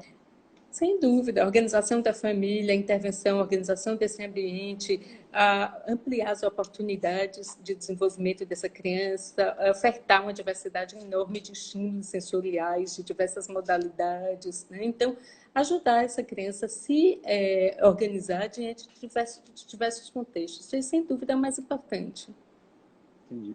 E posso dizer também que a principal função do medicamento, da intervenção medicamentosa, é deixar aquela criança organizada para melhor absorver as intervenções terapêuticas? Sim, isso é importante. Quando a gente percebe que a criança não tem condição de aproveitar todo o contexto que as intervenções todo o contexto que as intervenções estão propiciando, o medicamento vem como uma possibilidade de organizar um pouco aquela criança para que ela possa aproveitar melhor isso. Então, isso é muito discutido, isso tem que ser muito... A decisão de medicamento, eu sempre digo isso, não é decisão médica. Eu não estou falando na questão da epilepsia, né? Não é uma decisão apenas médica, é uma decisão que envolve outros profissionais. Então, esse olhar do psicopedagogo, do terapeuta, do fonoaudiólogo, de qual é a expectativa que você tem em relação ao medicamento, porque muitas vezes a pessoa tem uma expectativa alta de que vai usar um medicamento, de que vai organizar, né, todo o comportamento daquela criança, mas se aquela criança estiver inserida num ambiente disfuncional, isso não vai acontecer. É a próxima Certo? fase que eu quero abordar. Nós brasileiros, né, temos a cultura, né, primeiro, a cultura do medicamento. Aí ultrapassamos essa barreira. Para autismo tem que ter intervenção precoce e adequada. O segundo ponto, nós temos o costume de terceirizar as coisas. Se seu filho está com alguma questão, você tem o costume de dizer assim, eu vou mandar para o profissional tal, para o profissional fazer aquela intervenção terapêutica lá e resolver o problema do meu filho.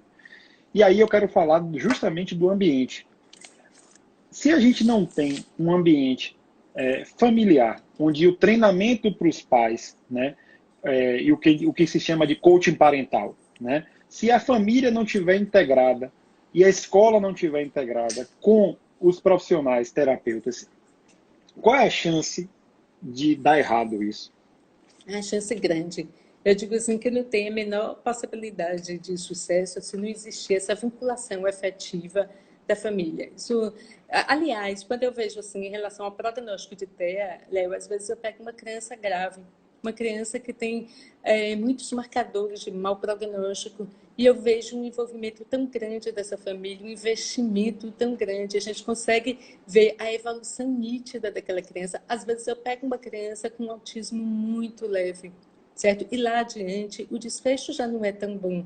Aquela criança muitas vezes não tem um perfil funcional adequado, muitas vezes é um adolescente que tem um QI até elevado, mas assim desabastecido de desejo, de vontade, de intenção, de fazer mudanças que sejam realmente positivas e duradouras, né, na própria vida. Muitas vezes a gente vai ver adolescentes que terceirizam a opinião, que não têm nenhuma segurança em relação às próprias percepções, porque não foi feito um trabalho básico, né, dentro dessa família para melhorar as habilidades sociais, né, para promover o máximo possível de desenvolvimento que aquela pessoa poderia alcançar. Eu sou uma pessoa que eu tenho algumas qualidades e muitos defeitos. E acho que o principal defeito que eu tenho, mas é meu jeito, não tem jeito, é ser franco e sincero. Eu quero aproveitar esse momento aqui, que nós encerramos a primeira parte da live, com quase 2.000 pessoas visualizando essa live em 1 hora, certo? Porque esse número que aparece aqui, que em diversos momentos passou de 300, muitas pessoas entram só para dar uma olhadinha, porque sabe que a live vai ficar salva depois, para poder assistir. E eu quero aproveitar, porque eu sei que tem muitos profissionais aqui e tem muitos pais aqui também. E o que eu quero dizer é o seguinte: se você está sendo acompanhado por um profissional que não dá crédito ao treinamento familiar, à participação da família no tratamento, na intervenção do seu filho, desconfie e procure mudar de profissional. Porque o bom profissional, ele tem que entender que a participação da familiar é fundamental, porque a criança passa muito mais tempo na escola e e em casa com os familiares do que com a intervenção. Então, faça questão de aprender. O bom profissional não tem medo de treinar o pai, a mãe e perder o paciente, né? Então, assim, se você vê um profissional que ele fica com medo de lhe treinar, de fazer um treinamento com a família, para que você aprenda a lidar com seu filho em casa, cá fora. Né? Me perdoe aqui a forma de me expressar, mas eu quero deixar isso muito claro aqui, para que, se tiver algum profissional, que eu espero que não tenha aqui nessa live, saiba que eu sou o primeiro a dizer que caia fora de você. Né? Vá para um profissional que não tem medo nenhum, muito pelo contrário, ele sabe, né, que o melhor caminho é fazer o treinamento para os pais. Né? Eu vou... Pode falar, doutora. É isso, é implicar nessa família na intervenção. Eu acho que esse é o papel mais importante. Você tem falado muito disso, Léo, nas postagens que você faz, né, em relação à questão do papel do pai, né, nesse processo, que é algo, eu acho, que tem sensibilizado muitas pessoas, né, muitas famílias, né, as pessoas estão requisitando, solicitando mais que esse pai também assuma esse papel, que é essencial, é tão importante e tem que ser compartilhado, né? Doutora Daniela Vanderlei colocou aqui treinar ou escutar e orientar. Quando eu falo treinar, obviamente, é no sentido genérico da palavra, é no sentido de capacitar esse pai a lidar com as questões do autismo. Né? Enfim, aprender, né, de certa forma, como conduzir essas questões que ocorrem fora do ambiente da clínica. Deixa eu ver aqui uma pergunta que eu tinha visto aqui. Tem muitas perguntas aqui, eu não vou nem colocar uma pergunta, porque tem várias perguntas falando sobre o uso de CBD no autismo. Né? Cannabis, canabidiol, THC. Aí eu queria que você falasse sobre isso e desse uma diferenciada. Léo, a primeira coisa que eu tenho pouco tempo de bateria, pouca carga, Tá. mas eu vou tentar. Então, em relação ao CBD, o que a gente fala assim, é questão de evidência científica em relação ao TEA. Existem estudos robustos comparando crianças com TEA, usando o CBD e não usando o CBD, e observando a evolução dessas crianças ao longo do tempo? Não. Existem estudos com CBD, com Lennox-Gastaut, síndrome de Dravet, que são duas síndromes epiléticas graves da infância, mostrando um efeito positivo. Existem estudos pré-clínicos, estudos em ratinhos, modelos de TEA, mostrando melhora das estereotipias, melhora do comportamento social, uma redução do comportamento socialmente evitativo.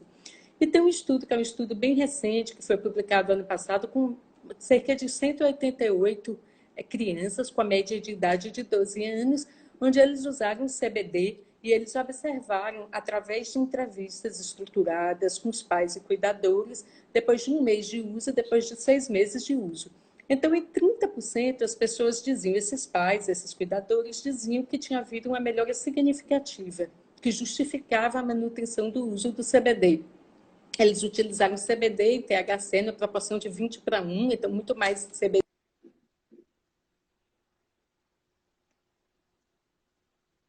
Deixa eu ver se travou aqui.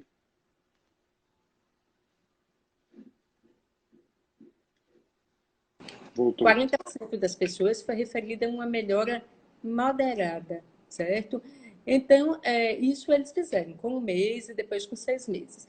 O que a gente diz é o seguinte, se nesses estudos não houve melhora com CBD em relação à linguagem, em relação às estereotipias. O que houve de melhora foi em relação aos sintomas que traduziam ansiedade, irritabilidade, as flutuações de humor, certo? E a própria constipação, mas não em relação à linguagem, à aquisição propriamente dita, aquisição de linguagem, de interação social. Nesse estudo não houve, se não foi referida uma melhora significativa nesses parâmetros. Então, o que eu digo é o seguinte, eu não descarto, mas eu ainda observo, por vários fatores. A gente precisa respeitar a forma como a informação é produzida, né? E para a informação ser produzida, ela tem que ser validada através de uma metodologia bem estruturada, uma metodologia adequada e que torne aquele resultado confiável. torne aquele resultado que a gente chama de acurado, né? Então, a gente não tem estudos com TEA. Eu acho que provavelmente vão surgir estudos nesse próximo ano, com certeza, mas a gente ainda não tem. E o segundo aspecto é que a gente não sabe o efeito a longo prazo do CBD. Né? Então, a gente pensa muito no controle imediato do sintoma. Meu filho é inquieto, meu filho está cheio de estereotipia, meu filho tem uma desregulação de humor, eu quero que de imediato ele melhore. E muitas vezes a gente não pensa no efeito a longo prazo. Então, o que é que o medicamento desse, o que é que o CBD pode fazer, em que vias neurais ele atua e qual o efeito disso a longo prazo. Então, a gente não sabe, a gente tem uma grande interrogação em relação ao CBD. Eu já vi que CBD é uma pergunta muito recorrente aqui, porque existe todo esse alvoroço, né, em relação ao canabidiol, mas a gente ainda não sabe. É porque eu tenho uma opinião formada. Eu vou lhe pedir uma coisa, você falou que sua bateria está acabando. Se você perceber que não tem como botar um carregador, alguma coisa, e ver que antes de acabar, com alguns porcentos aí, você me fala para a gente poder se despedir, certo? Se tiver aí chegando aí a 4, 5%, alguma coisa assim, você me fala. Tá nisso já? Não, acho que está em 10%. Ah, se chegar nisso, aí você me fala para eu poder, pelo menos, me despedir de você antes de encerrar abruptamente aí. Eu tenho uma visão formada em relação ao CBD, é o seguinte, eu falo como pai, obviamente, né, e como vice-presidente da AMA, que convive com 250 famílias, né, então, querendo ou não, existe uma amostragem, né, as pessoas, elas se preocupam muito com o comportamento, né, vamos dizer assim, da pessoa com autismo. Muitas vezes eu não vejo a pessoa buscar uma melhora do autismo, mas assim, do comportamento, né? E aí o que acontece? Existem relatos de que a criança, o adolescente, o adulto, ele se acalma. Então, esses relatos, né, impulsionam que muita gente corra atrás dessa cultura, né, que eu falei antes, do medicamento. Mas, como aqui existem pessoas de diversos níveis de compreensão, gente, é muito importante dizer que o que a doutora Adriana Matos já falou em outra live, o que a doutora Rita está falando aqui, você precisa consultar o médico. A situação é individualizada, não existe fórmula de bolo para nada. A automedicação é muito perigosa, principalmente com medicamentos ou substâncias que vão mexer com o comportamento, eu vou chamar assim de forma bem bruta, assim, neurológico, né? É muito perigoso isso e deixar muito claro para todos, porque como eu falei aqui, tem pessoas aqui de níveis de compreensão diferente, que CBD e essas substâncias administradas, elas são totalmente diferentes de maconha, tá? Porque eu ouvi falar já de famílias, né, com baixos recursos de informação, que os pais eram usuários de maconha e estavam botando o filho para fumar maconha, certo? Então, assim, não se assustem quando eu digo isso, porque eu sei porque eu estou dizendo isso. As pessoas precisam saber que é algo muito diferente, tá? Então, procure o médico, não brinque com medicamento, especialmente numa relação de autismo, tá? Eu queria que você falasse sobre o Denver. Tem também muitas perguntas aqui. O que é que você acha do Denver? Qual a importância do Denver? Depois eu pedi para falar do ABA, né? E, se der tempo, também da psicanálise, que são abordagens bem distintas.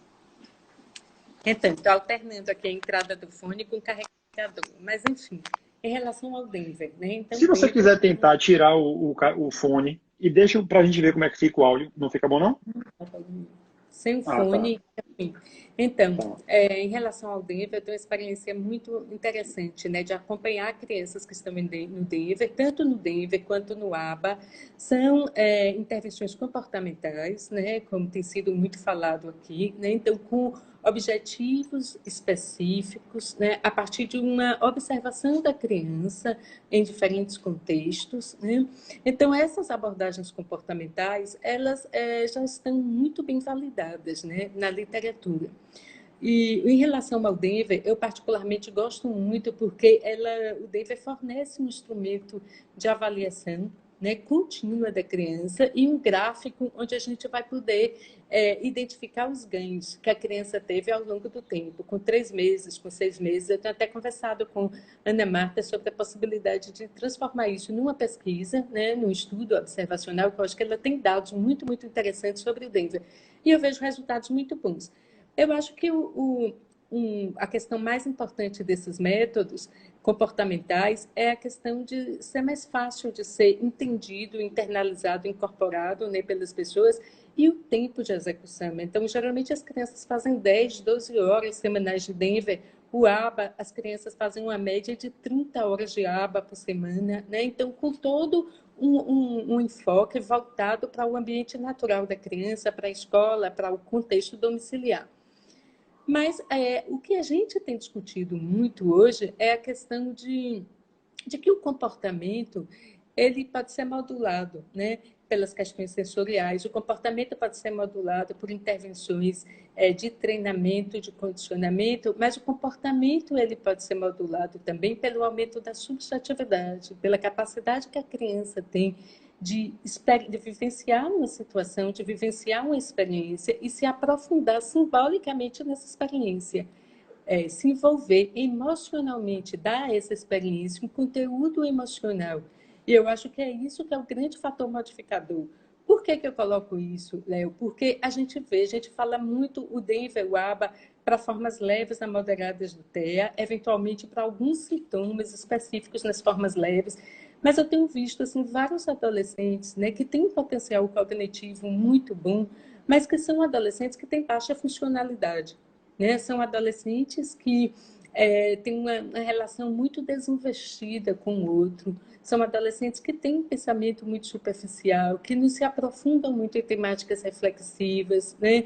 Em situações de teor assim, mais reflexivo, que vai dar àquela pessoa a possibilidade de se perceber, certo? De repensar sobre as próprias ações, de se projetar para uma perspectiva de tempo e espaço, de pensar no ontem, de se projetar para o amanhã, certo? De sair um pouco do concreto. Então, hoje, eu acho que a maior questão no TEA Leve é a intersubjetividade, é a capacidade de fazer imersões reflexivas sobre o que vivencia, porque é isso que vai determinar a autonomia social, né, da pessoa. Então, a gente tem uma autonomia que pode ser domiciliar, né, de a criança abrir a geladeira, pegar uma comida, esquentar no micro-ondas, se servir, né, ter um bom desempenho nas atividades de vida diária. A gente tem uma autonomia comunitária, que é aquela criança que vai, que desce sozinha para o playground, que pega o elevador, que vai até a casa do vizinho. A gente tem uma autonomia social ampla, que é a autonomia que dá independência, né? E cidadania, a possibilidade de se posicionar, de argumentar, de se colocar diante do outro.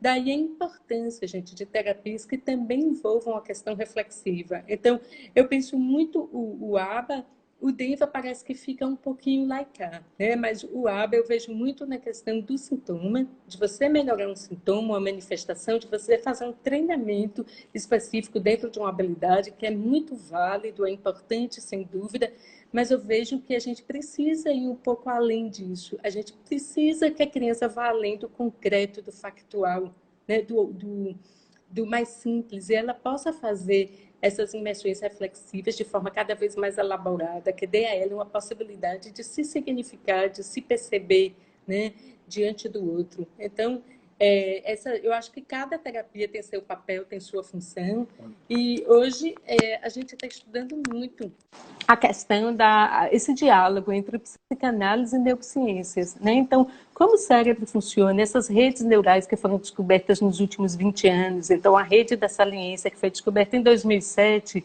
a rede do Default Mode Network que foi descoberta em 2001. Então, a partir do momento que a gente começa a entender um pouco mais de neurofisiologia, de como essas redes neurais funcionam, o papel da amígdala nas questões do comportamento aversivo, né? Então, tem que ter pessoas que têm um comportamento sensorial extremamente aversivo, porque pode ter uma hiperconectividade, uma hiperatividade na amígdala. Como é que a gente vai tentar reduzir isso, né? Então, eu acho que falta um pouco disso, e a gente vai sentir muito falta disso na adolescência. Eu sempre digo, isso é uma coisa que eu digo, que quanto mais leve o TEA, mais desafiador é. certo? Então, se a gente pensa que é difícil lidar com o TEA mais grave, com maior nível de dependência, é difícil, é muito difícil, mas é muito mais angustiante a condição do TEA leve, onde a pessoa tem toda uma percepção de não pertencimento, de alheamento, de insegurança em relação à própria condição, uma pessoa que tem dúvidas a respeito de coisas básicas. Então, o que ele disse foi o que eu entendi. Como eu posso me posicionar diante dessa situação e de eu monitorar o meu próprio comportamento em relação ao outro? Então, quanto mais leve é o TEA, mais desafiador, mais angustiante, maior o risco de depressão, de ansiedade. E, finalmente, uma preocupação que a gente tem também está relacionada à funcionalidade. Então, eu tenho adolescentes que chegam já perto de fazer um Enem com potencial cognitivo muito bom, que sabem que tem autismo, que tem uma rede social relativamente limitada, e a gente pergunta: o que é que você vai fazer a partir de agora? E a pessoa diz: eu não sei, eu não quero fazer nada, eu não gosto de nada. Então, como é que essa pessoa vai se situar futuramente? Então, Não, desculpa. Então é isso. Eu acho que cada terapia tem o seu papel, certo? Mas o TEA é extremamente complexo. É uma condição neurobiológica complexa, interagindo com um contexto ambiental também extremamente complexo e desafiador. Então, nenhuma terapia vai abranger todas as demandas, né, que o TEA vai trazer ao longo da vida da pessoa. Eu tenho me posicionado cada vez mais de forma aberta, né, no sentido de dizer isso, verbalizar isso. Eu tive a oportunidade de ajudar na produção do Bahia de Todos os Terra, né? E eu fiz assim, tive, graças a Deus, uma felicidade imensa de ter uma sinergia muito boa com o Rodrigo, né? Rodrigo Freire, Paula e Cecília, que foram os idealizadores, né? Vamos dizer assim, foram eles que, enfim, quem iniciou o Bahia de Todos os Terra foram eles. Eu tive a oportunidade de ser um colaborador científico através da AMA. E uma coisa que nós três discutimos, nós quatro discutimos, e uma coisa que eu não abri mão, né, de pedir muito para eles, e eles também não apresentaram nenhuma resistência, foi da gente ter a demonstração, né, da parte comportamental, do ABA, de todas aquelas questões das ditas com, com evidência científica, né, e a psicanálise. Eu não sei se a doutora Daniele Vanderlei está aqui ainda, né, uma pessoa que eu tenho uma admiração incrível, uma psicanalista, foi a primeira terapeuta do meu filho, né? E eu, cada vez que eu estudo mais o autismo, cada vez que eu vivo mais o autismo, eu não tenho dúvida nenhuma de que não existe nenhuma abordagem que seja senhora da razão no autismo.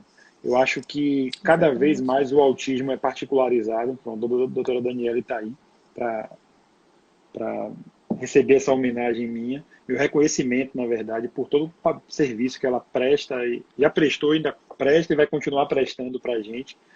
E eu tenho muita felicidade, porque aqui eu sei que tem várias clínicas muito boas, mas eu quero dar um exemplo de duas, por exemplo, que é a clínica de Ana Marta, né, que é Evoluir e Semente, e o pessoal da Incentivar. Eles trabalham com Denver, né, mas eles têm uma super abertura e um super relacionamento com o pessoal da psicanálise, porque eles entendem que isso se completam, né? Eu vejo que em outros locais isso não acontece, né?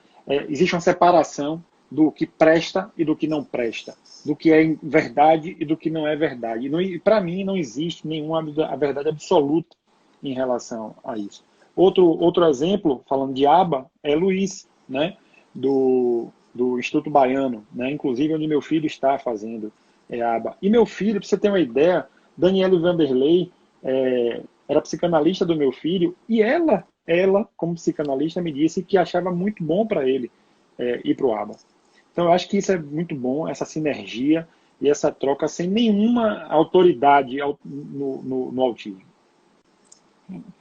Isso é verdade, Léo. A gente tem outros psicanalistas aqui assistindo a gente, além de Daniele, tem Lia Batista, tem Cacau Camarote, que são pessoas que já fazem um trabalho assim, bastante relevante, né? Lia mora em Paris, né? Trabalha com psicanálise, né? Em crianças, em bebês.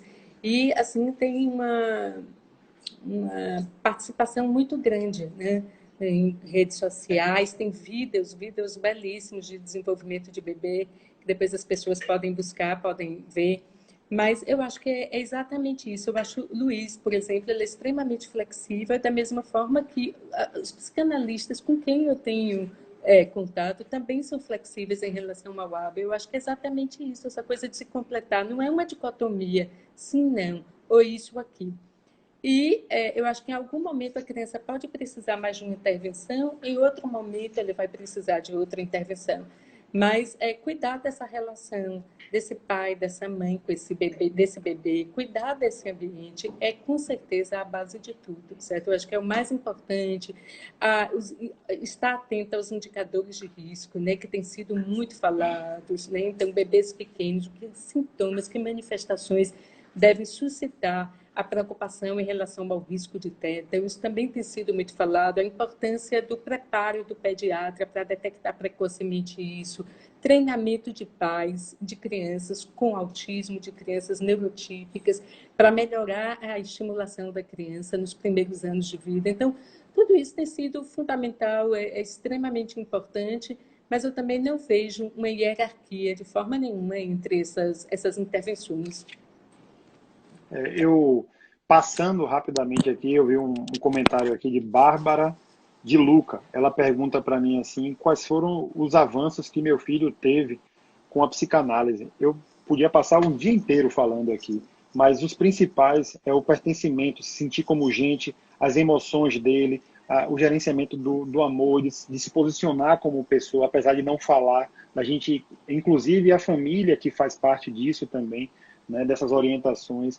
Então, assim, são inúmeros, você não tem dúvida nenhuma. Como eu vejo hoje também inúmeros, inúmeros hoje com aba que ele faz. Então, eu acho que cada momento, cada pessoa, cada situação tem um lugar da sua intervenção adequada. E você pode ter certeza, e você podia até desconfiar disso se fosse Leonardo falando, porque eu não sou ninguém, mas nós estamos aqui de frente com uma das maiores autoridades do país, uma doutora, que está referendando o que eu disse, então eu estou muito feliz. Como também Daniele Vanderlei, é uma doutora, né, no assunto. Enfim, gente, Muita gente. eu acho que Você sabe? cada um tem que procurar o seu, né, o seu caminho, a sua história, e ver o que se sente melhor, o que se sente mais validado. E esse diálogo é fundamental. Você sabe que eu tive a oportunidade de avaliar uma criança recentemente, ao mesmo tempo com Ana Marta. Eu falei, gente, que consulta enriquecedora que foi, né? Então, eu pude ver uma criança no mesmo momento que ela. Eu falei, gente, que coisa boa, eu nunca tinha pensado isso, e ela também falando a mesma coisa. Então, eu acho que essa troca é uma troca muito legal. E uma coisa, Léo, que eu queria chamar a atenção é o seguinte, as pessoas falam muito de práticas baseadas em evidências, certo? Eu sou pesquisadora, eu sei da importância disso. A gente entende que 90% dos estudos não tem qualidade metodológica suficiente para dar subsídio às intervenções, né? E a gente tem uma outra crítica, que é o seguinte, não é uma crítica em relação ao ABA, nada disso. Mas quando a gente analisa um estudo científico e se mostra, e existe lá na conclusão que uma terapia foi melhor do que outra terapia, a gente tem que ler nas entrelinhas, a gente tem que ver ela foi melhor em quê? Porque muitas vezes os indicadores de melhora não traduz a melhora da funcionalidade. Então, por exemplo, nos estudos com estimulação elétrica e autismo, eles utilizam como critério de melhora o ATEC. O ATEC é uma escala super simples, subjetiva, que a pessoa preenche. Então, o fato de a criança ter diminuído o score no ATEC não significa necessariamente que aquela criança está funcionalmente melhor. Então, isso é importante. O estudo mostrou que houve diferença, mostrou. Mas o instrumento utilizado é um instrumento que reproduz uma circunstância, a condição clínica da criança na vida real dela? Talvez não. Então, quando a gente fala de pesquisa, a gente ainda tem que fazer esse tipo de análise, porque não é só isso, essa intervenção, ela é cientificamente validada, ela é uma intervenção baseada em evidências, porque mostrou uma diferença estatisticamente significativa. Em relação a quê? O que foi essa melhora? Essa melhora é clinicamente relevante? Traz algum elemento em direção à autonomia dessa criança ou não? Bom, eu vou fazer o seguinte. eu ficaria aqui por mais horas e horas, e eu tenho certeza que vocês também. Mas eu vou fazer uma última pergunta aqui de alguém e depois nós vamos partir para o final da live com as considerações da doutora Rita, né, e outras considerações minhas também. Deixa eu colocar uma pergunta aqui. Tinha uma pergunta excelente de Aline, que é terapeuta ocupacional da Incentivar, mas ficou na primeira lá e eu realmente não me lembro. Então, eu vou pedir para a doutora Rita falar aqui. Pronto, eu vou trazer mais uma polêmica aqui para o jogo. Restrições alimentares versus TEA. O que a senhora acha, né, das dietas? A restrição alimentar no sentido de tratamento? Eu queria que você falasse primeiro de seletividade, né? Certo. Vamos dizer assim, que abarca isso, uma questão, mas eu queria que falasse também das dietas como situações de eliminar o TEA por uma questão ligada ao intestino, essa questão nesse ponto. Então, gente, em relação à seletividade alimentar, a seletividade alimentar ela é um dos elementos, né, da alteração do processamento sensorial, né? Então, a criança pode ter uma hipersensibilidade intraoral, né, e pode ser melhorada através de intervenção de processamento sensorial. Em relação às dietas, a gente diz o seguinte, a gente não desconsidera, existem estudos muito bonitos, estudos muito interessantes, mostrando as questões relacionadas ao intestino e ao cérebro, né? Então, esse eixo, intestino-cérebro, né? De como alterações intestinais podem afetar, certo? A ativação de células, né, cerebrais, então células que a gente chama de micróglia, e a ativação dessa célula pode desencadear uma cascata de eventos que pode gerar uma neurotoxicidade ou pode gerar uma neuroproteção. Então, existem estudos muito sérios do ponto de vista de neurofisiologia. Você extrapolar os dados desse estudo, acreditando que retirar glúten, lactose e açúcar de todas as crianças com TEA vai trazer uma melhora, isso é outra coisa.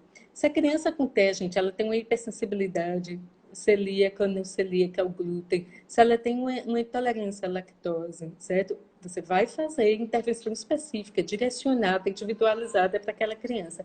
Mas a crítica que a gente faz é a intervenção generalizada e sem uma base clínica bem definida, certo? Então, isso, de 10 em 10 anos, isso volta à moda, Léo. Então, de 10 a 10 anos tem um boom de intervenções, né? Então, dietas, suplementos, uma série de produtos, vitamina B, magnésio.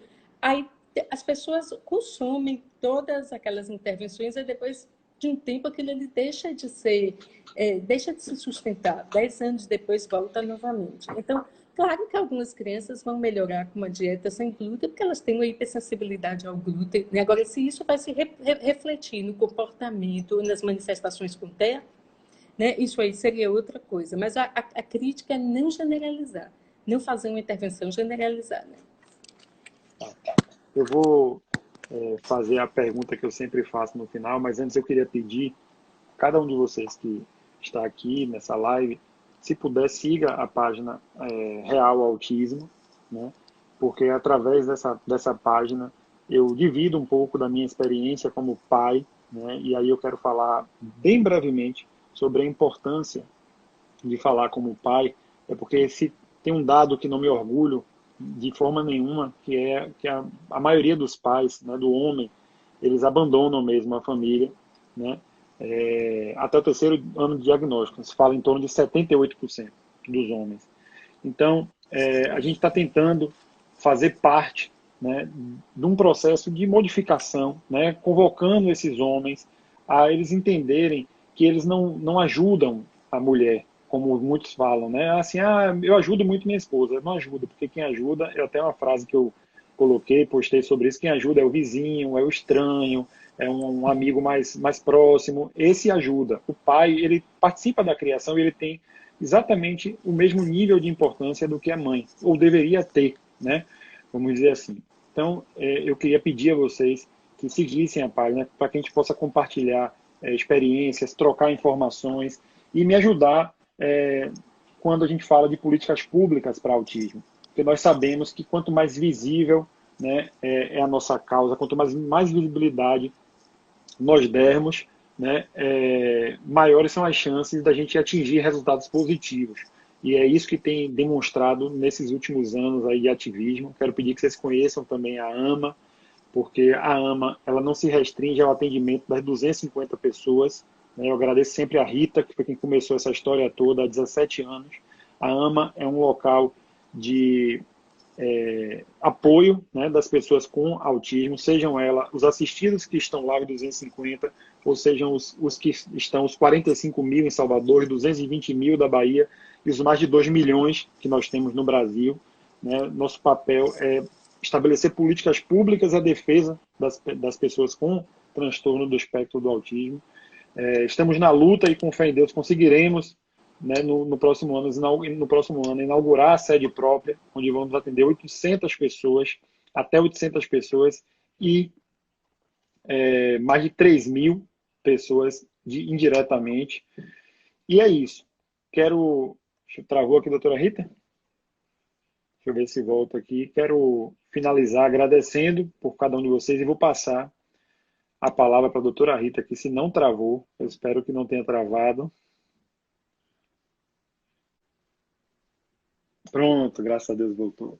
Enfim, só lhe agradecer muito, né, por você vir aqui aceitar. Eu sei que não é fácil, você não tem muita vergonha, mas não poderia ter sido melhor. Eu estou assim, eu achei assim eu achei que seria maravilhosa a live, mas confesso a você que foi 10 vezes melhor do que eu imaginava, né?